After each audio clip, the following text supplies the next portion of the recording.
Back in 2020 and 2021, if you told me that a penis-having VTuber was going to be one of the most popular in the industry, I would actually believe you, because Kanai and Kuzuha were the biggest names in Nijisanji at that time. But if you told me a male VTuber was going to be popular in the English side of the VTubing industry, I would laugh at you and tell you you're a copium-addicted little bitch. But oh how quickly the industry changes, because Luxiem, most especially Vox Akuma, just took the community by storm and even expanded it by bringing along with them a new kind of fanbase, becoming the first EN member in Nijisanji to reach 1 million subs and being the 4th overall in the company. So how did he do it? Let's find out.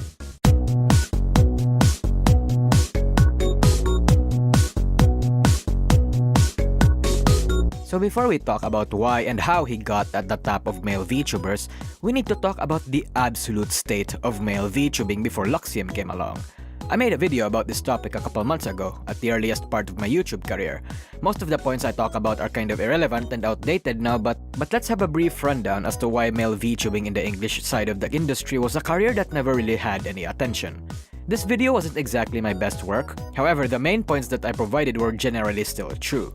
And it's also kind of coincidental how, when I posted this video, Luxiem also debuted. It's like God himself wanted to tell me to fuck off. My points were that the VTuber culture and demographic in the English-speaking fanbase mostly consisted of male audiences. And pair this up with the fact that the simping culture is the foundation of the English VTuber fanbase, it makes it so that it's hard for male VTubers to have the same kind of appeal and get the same kind of attention as females. Nobody knew how to make male VTubers succeed.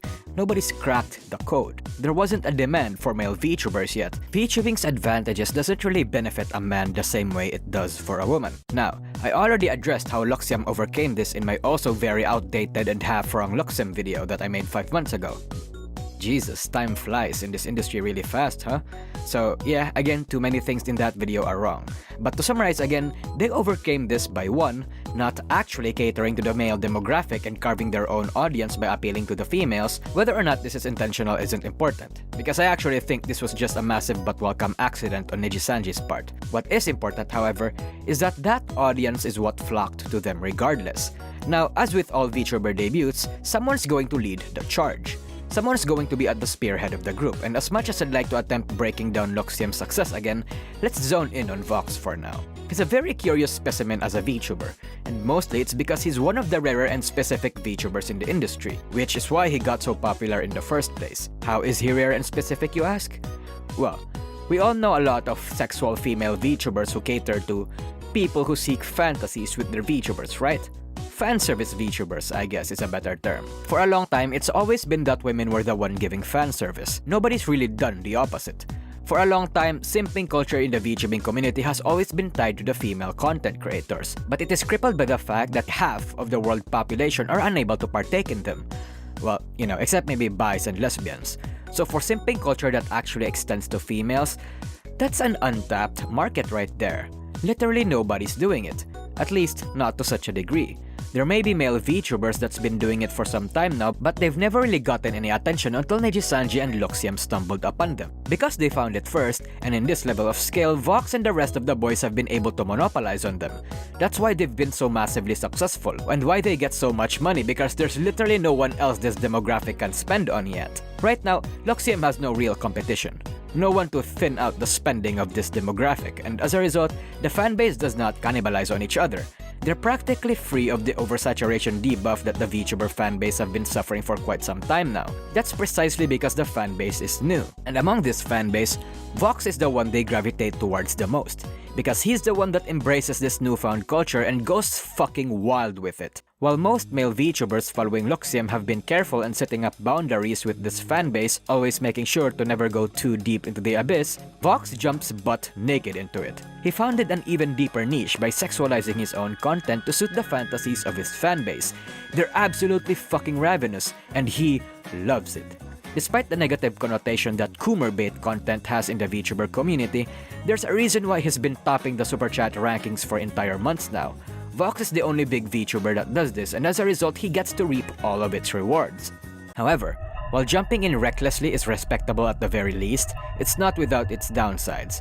The thing about pursuing this path and catering to the fantasies of your fans is that you tend to grow a fanbase that is unusually even more parasocial and volatile. It leads to a lot of problems and causes tension in the community, such as what happened to the Reimu drama that occurred a couple months ago. While I may not go into the specifics of what had happened, I'm sure you can find lots of TLDRs for that, it resulted to Kindred's having one of the more terrible reputations among VTuber fanbases.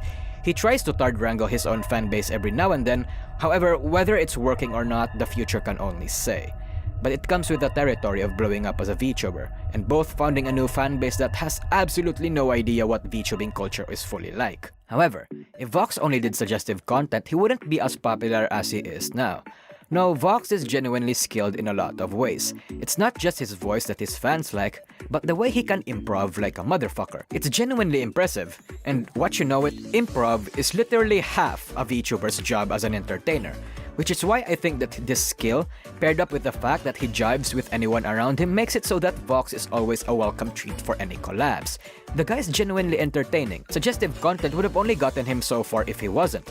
And besides, while that's mostly what he's well known for now, it's not really the bulk of what his content actually is. And considering all of this, it's another case and example of the point that I've been trying to make for like 3 videos now. When you want to succeed as a VTuber or a content creator, you will need luck, yes, but niche is what's going to take you places. The thing about the biggest success stories in the industry this year is that they've been able to find niches that nobody was able to or refused to fill. They created demands and tapped into markets that were previously untapped. They went down a road nobody's been really able to traverse. Again, being a cute VTuber isn't special anymore like it was 2 years ago. Aspiring new VTubers don't have the privilege of just being cute and adorable like their predecessors did. Even if you have conventional talents like singing, drawing, or speaking multiple languages, you're still gonna have to be able to do something special to stand out, even if you join an agency. While yes, they may have made their mistakes, that's a given if you're walking down a path with no guidance, on a niche that you yourself is the only one exploring. Vox and Luxium's actually been the root of the reason why Nijisanji's brand power and popularity have been growing as of late. Whether or not you are into their content or are part of the fanbase that they appeal to, I think it's undeniable that their contribution and the fanbase they bring along with them is a welcome addition to the VTuber industry. The thing about big dubs for any VTuber in the community, whether they're indies, part of the big 3, or small corpos, is that they trickle down and spread eventually. As I've said in my previous video, they carved a path for male VTubers to actually have a decent place in the English side of the VTuber industry, and it's actually a nice change of pace and scenery, so I can confidently say that they deserve their success. Male VTubers don't necessarily have to go the fan service route like Vox does to succeed, because these kinds of success stories even birth other demands such as bro-tubers. So if you're a VTuber now, and are genuinely interested in a field or niche that nobody's catering to, try your luck. Perhaps you're going to explode just as much as he did. Hey everyone, thanks for watching the video. Leave a like and comment down below if I've missed something or if you have something to add. And if you wanna support me, joining my membership or Patreon will be the best way to do so. Anyway, that's it. See ya.